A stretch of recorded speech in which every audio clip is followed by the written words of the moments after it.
Hello, my name is Dr. Benjamin Browning, representing Ambassador International University in Zambia. And I am making this video for you because I want to help you to understand how to make a research question and really just how to get started with your research. So this video is mainly for students who are doing a thesis, a master's thesis, but it's also for anybody wanting to do research, just period.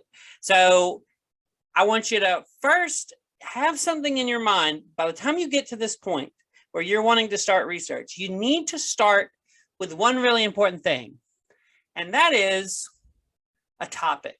So let's get started. I'm going to open up a Word file. So in this video, I'm using a Google Doc. You can also use Microsoft Word or some other type of word processing format, some type of word processing thing. I am going to use Google Docs. The reason I use Google Docs is because it saves very easily. So I can do Google Docs, I can share it, I can save it, but you could also use, like I said, Microsoft Word would be the other big one that people use. But the most important thing before we do anything, before we get to a topic and a research question, the most important thing is for us to make sure that whatever we're doing is going to be saved. So if you are using Google Docs, then great, it's automatically saved to Google online and stored digitally. So you could also save it to your computer, but it's going to be saved with Google Docs, with your Google Drive. If you use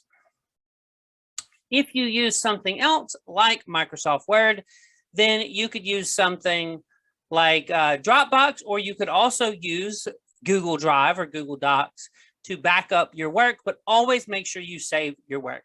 So first of all, we're going to write a paper. We're going to start doing research. What we need to do first, once we've opened our document, is to make sure we title our document something that we'll remember, okay? So in this case, I'm just going to title it B. Browning _research. Again, you can title it anything. You might want to title it based on your topic, but in this particular case, that's how I'm titling it. So that will be easy for me to come back to. So with that in mind, first thing we want to do as we're starting out with our Word document is we want to come up with our topic. So as you're thinking about a topic, particularly for your thesis, it's really important that you pick a topic that you believe you can actually get information on. So if your topic is something that there's just no sources for, then you should really maybe reconsider that as a topic. Another thing is, if your topic is something that the resources for are not in a language that you know, then you should also reconsider that. For example, here at Ambassador International University, most of your topics are going to be theologically connected with the Bible, or connected with theology or ministry of some kind, somewhere in that vein, or Christian education. So with that in mind, if that's what we're doing, then what we need to make sure we're doing is a topic that actually makes sense, that we can actually write on. For example, if you're going to do the theology of there's a particular French theologian, and you're going to do the theology of this French theologian, you need to be able to speak French, because all of the work is going to be written in French, right? You need to be able to read and write in French, especially read in French. So when we're picking a topic, it's important for us to pick a topic that we can actually get resources and read those resources in. Another important thing, if we're going to pick a topic, is we need to pick a topic that is relevant for our field, right? So if your field is if your master's program is focusing on theology or biblical studies or something like that, then you need to make sure that your topic is related to that field, right? We're not doing astrophysics if you're getting a master's in biblical studies or a master's of arts in theology, right? So we need to make sure it's relevant for what you're actually trying to do. So when we pick our topic, we need to make sure that there are sources in the language that we can understand, make sure that the topic is relevant, and make sure that there's actually something related to this topic to write about. You don't want to pick a topic that all of the interesting stuff related to that topic has already been done. If all of the hard work of that topic has been done already, then you find yourself in a situation where you're going to say, what am I going to write about? Now, let's come up with a topic. So when you come up with a topic and we actually put this down, I find it helpful to go ahead and write in my document to make it big enough so I can see it. So I'm going to magnify this just a little bit so it's easier for you to see it. And two, to just write a heading. So we want to keep our document organized. Now, again, what I'm about to do when I pick a topic, what I'm about to do is do it on computer so it's all together and I can't lose it. You could do what I'm about to do on an index card.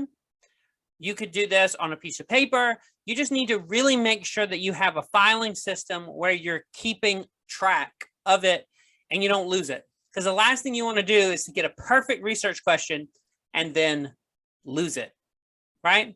So, topic. For me, I'm a biblical scholar. My specialty is in New Testament.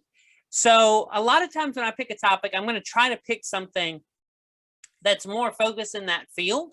But the people watching this video, you are going to have a whole bunch of different topics. So it's going to go a little bit different for you.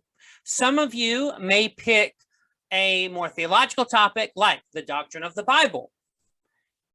Or you're going to pick the doctrine of Scripture. You know, some of you are going to pick the doctrine of God. Some of you might be more specific, do the doctrine of inspiration or inerrancy. Some of you may do something more on the Old Testament side of the concept of covenant in the Bible. Maybe that's your topic in the Old Testament, the concept of covenant in the Old Testament. Maybe you're going to do something in the New Testament that's more maybe you're going to do something related to the synoptic problem, meaning the way that Matthew, Mark, and Luke work together. So these are general topics, and you can pick a lot of different things. You may also want to pick something closer to pastoral ministry, maybe biblical preaching or theologically faithful preaching, or maybe personal discipleship or something like that. There's a whole lot of different topics you can pick. But when you pick a topic, you need to follow those guidelines that I set before you of kind of guiding you. For my sake, I'm going to pick something a little closer to my field, so it's going to be a little easier for me to write this down. But you're going to do whatever is connected with your field. So I'm going to pick something like, let's see, a good one for me with my specialization might be, let's see, mob violence in the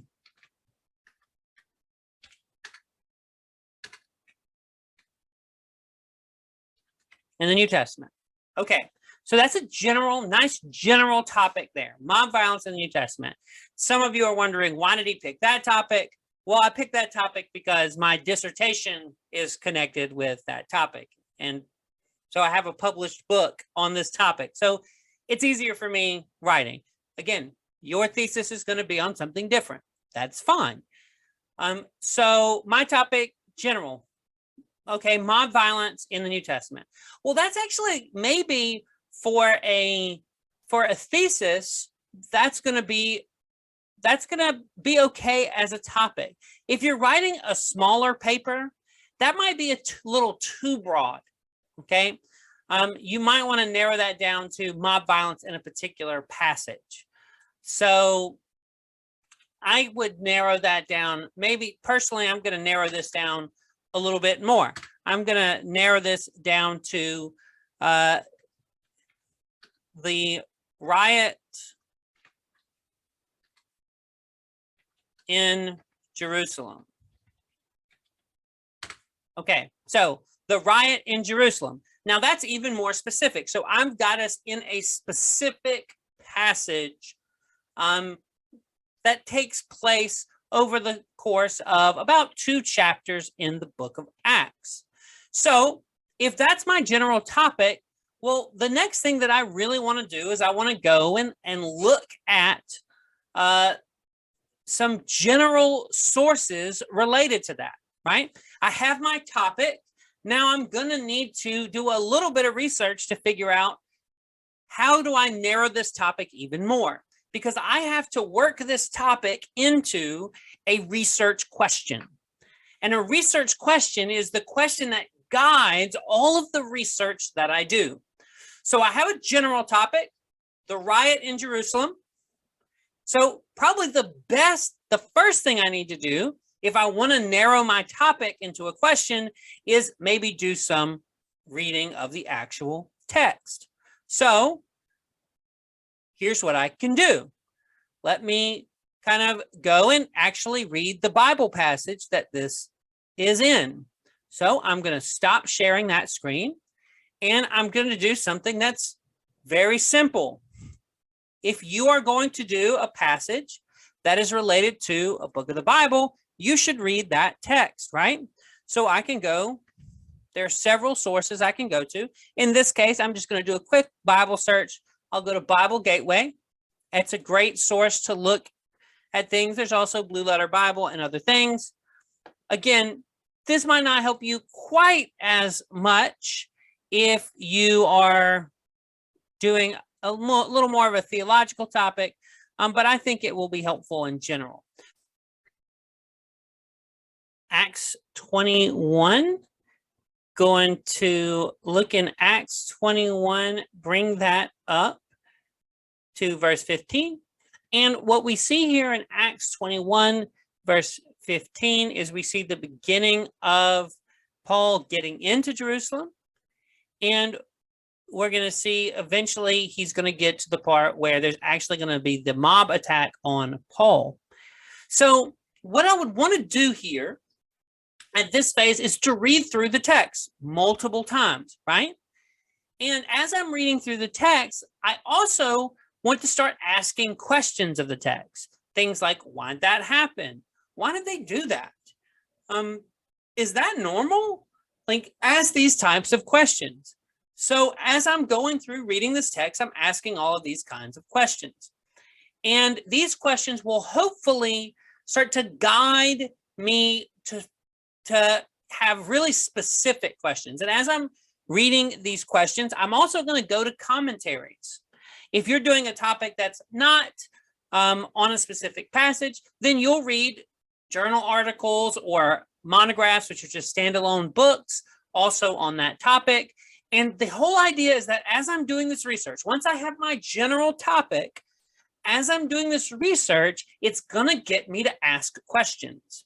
And my questions may change as I go, but the whole idea is to get me to one single question that is a research question. It may be a compound question. Possibly you could do 2 questions if it's a fairly complex thesis, but you really want to get it down to a question or questions and go from there. So in this particular case, if I'm reading this passage and I'm reading about When the 7 days were almost over of he's going to the temple doing purification, the Jews from Asia, upon seeing him in the temple, began to stir up a crowd and laid hands on him, crying out, "Men of Israel, help! This man who instructs everyone against us, against our people and our law and our places."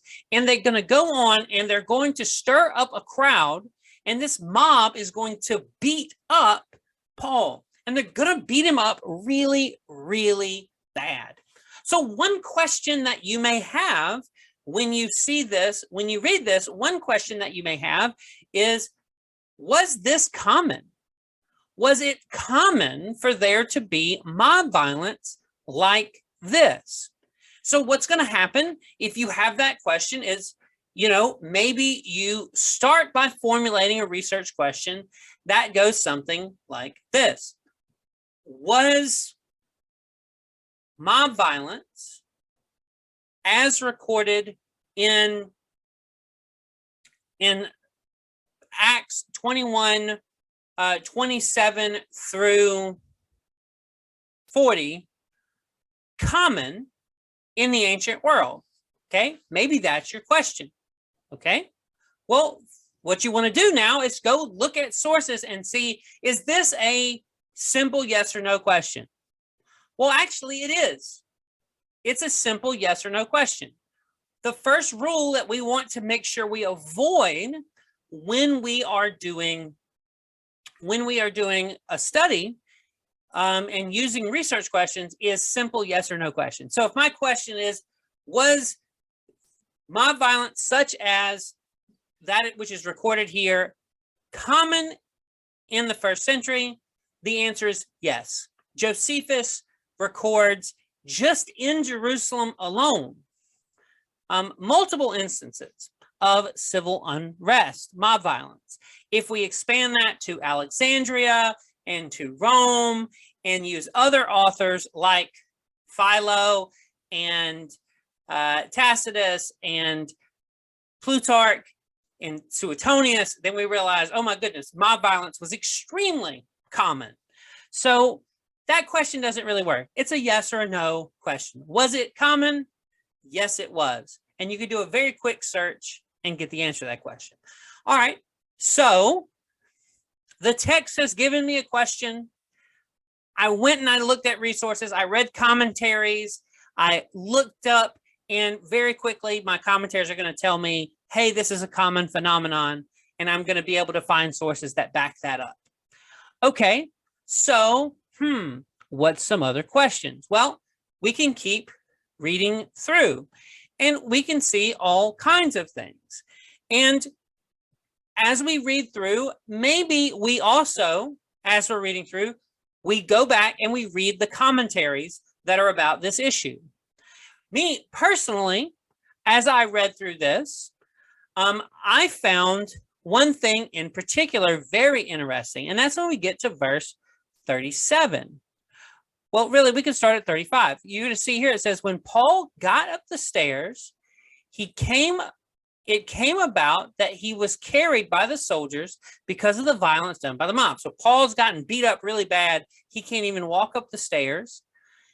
For the multitude of people kept following them, shouting, "Away, away with him."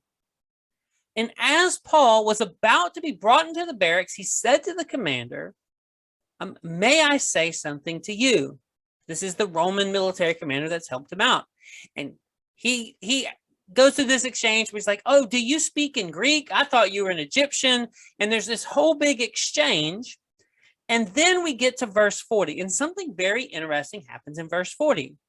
In verse 40, it says, and when he had given him permission, Paul, standing on the stairs, motioned to the people with his hands. And when there was a great silence, he spoke to them in the Hebrew dialect. So you have this very interesting situation where the Apostle Paul gets this opportunity to speak to the crowd. He gets this opportunity to speak to the crowd. And it's interesting because he just was getting beaten up by this crowd. He's not a Roman official. Like, why are they letting him speak to a mob? And so I might find this question interesting. So I'm like, okay, that's interesting. Is this a way that we would expect a Roman official to behave? So then we go and we look at commentaries. And if I read commentaries, what you very quickly find out as you read commentaries is that some commentators argue that it is not. Some commentators argue that, hey, this is not how, they don't really cite much evidence. They just say, hey, there's no way a Roman official would allow an individual like Paul to speak to the crowd like this. So now all of a sudden we have an interesting conundrum. Okay, the Bible says that he did. He was allowed to speak to the crowd. But we have certain passages the Bible says this, but we have certain commentators who say, without a lot of evidence, say a Roman official would never act this way. So, that gets us to a question. So let me go back to my document and try to see if I can put this in a question that makes sense. Let's see here. How might we word this as a question? So I have my general topic, right in Jerusalem. Okay, so now I want to do my research question.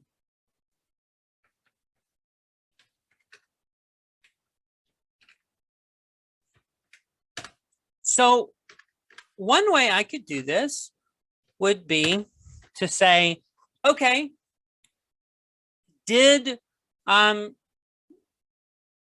was it common for a Roman official to allow an individual to speak to a crowd in the way that Acts 21:40 records?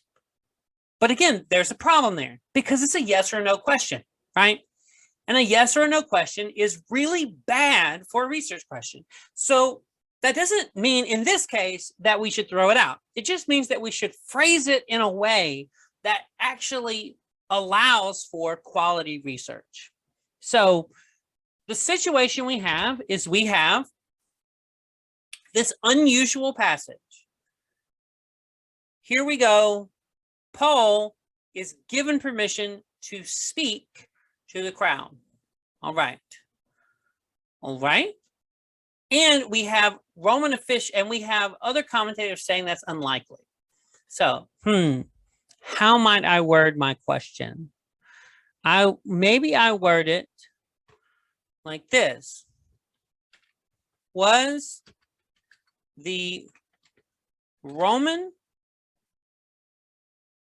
commander's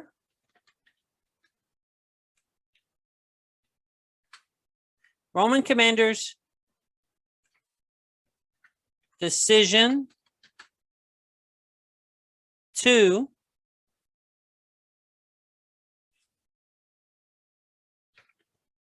allow Paul to speak to the crowd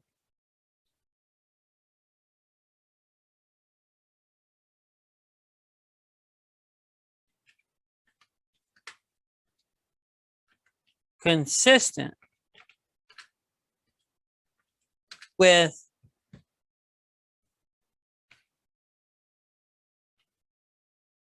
was the Roman commander's decision to allow Paul to speak to the crowd. We want to narrow it down. In Acts 21:40, consistent with the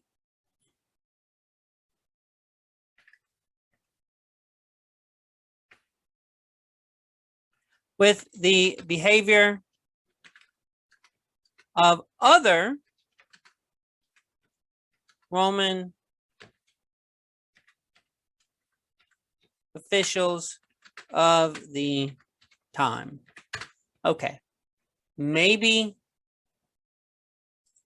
that's the question. So this really raises a question. As we look at this, the way I have this worded, it raises a question of, is this a yes or a no question? Well, in some ways, it kind of is, right? Was the Roman commander's decision to allow Paul to speak to the crowd in Acts 21:40 consistent with the behavior of other Roman officials at the time? Well, it kind of is a yes or a no question, right? However, you could maybe get this one passed because while it is a yes or no question, it's not a simple yes or no question, because you would have, in order to have a yes on this, you would have to look at a lot of ancient sources because there's disagreement. Some scholars say there's absolutely no way he would allow it. It's historically implausible. And others say, yes, they would allow it. So in some ways, you could probably stick with this particular question. You could let it slide. It's a yes or a no, kind of, but the idea is you're gauging behaviors. You're looking at the behavior here of the Roman official, and then you're looking at the behavior of his contemporaries as recorded by ancient historians, and you're comparing those behaviors to say, are they similar? So in that sense, it's worded in a way that's kind of a yes or no question, but it's not a simple yes or no question. It's not a, I can prove this like that. However, you could possibly make this a little better. One way that you could do that is you could say, instead of was, you could say in what ways, in what ways did the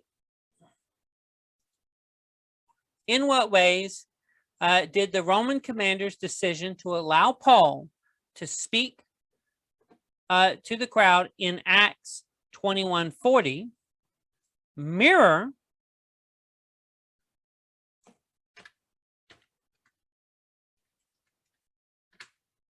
the behavior of other Roman officials at the time? And then I would maybe add, if I did that, and to what degree does that make his behavior possible?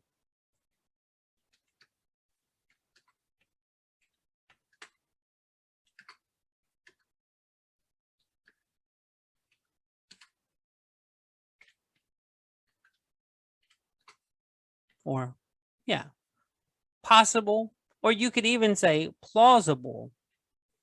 Although plausible might be a little more difficult to argue.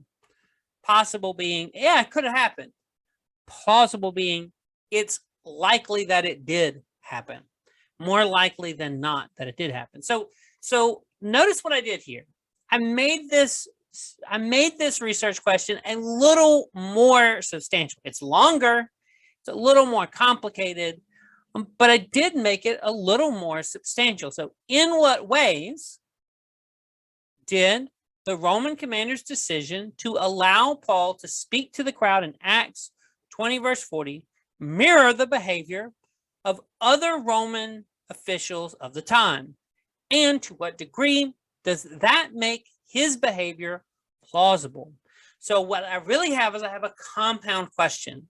So in what ways did it mirror that behavior? This is kind of asking, in what ways was it similar? So then you could make an argument. It was similar in this way, in this way, in this way. And to what degree does that make it plausible? You can say, all right, and it makes it plausible because we see that this is extremely common. So this is a decent research question. It's a little bit clunky. So you could maybe condense it down, but it does avoid the trap of being a simple yes or no. Now, the other way I have it worded, I had it worded, could work. It's a yes or no question, but it's not a simple, like easy yes or no. It could work, but you want to try to avoid those yes or no questions if at all possible. All right, so we've passed the is it a yes or a no question test when it comes to the research question. But there's another thing that we really need to look at when it comes to making a good research question. And that is, do I have the sources to be able to actually prove and research this question? Are the sources available, right? If, for example, if I did not have any ancient sources written in this period, in the 1st, 2nd century about civil unrest, then I wouldn't have enough sources to answer this question. Fortunately, we have a lot of sources written about this period in 1st, 2nd century AD, so that makes it really easy to do this topic, to address this question. But if you're writing about something and you put forward a research question, then you need to ask yourself, do I have the time? Do I have the resources to be able to actually answer this question? And is there an answer to be had? Is there an answer to be had? And then lastly, is this a question that has already been satisfactorily answered by someone else? So some guidelines there. Is it a yes or no question? Do I have the time and resources to be able to answer this question? And is this a question that someone else has already answered satisfactorily? Those are things that we really need to keep in mind as we look at this thing. So hopefully this has given you an idea of how we go from general topic in my mind to a research question. Now, in another video, I will talk to you about a hypothesis or a thesis. Those are two different things, and your paper may have one or the other, or potentially both, but don't worry, we will talk about that in another video. In the meantime, this is a good place for you to start. Get a topic, come up with some general research that causes you to ask questions about that topic, and then present a question that fits what we talked about in this video. And then once you have that general question, continue to look at sources to ask, do I have a satisfactory answer to this question? And is it something that's new, that's original, that's hasn't just been done to death already? So I hope that you're able to narrow this question down and to work and improve. So I will see you in the next video.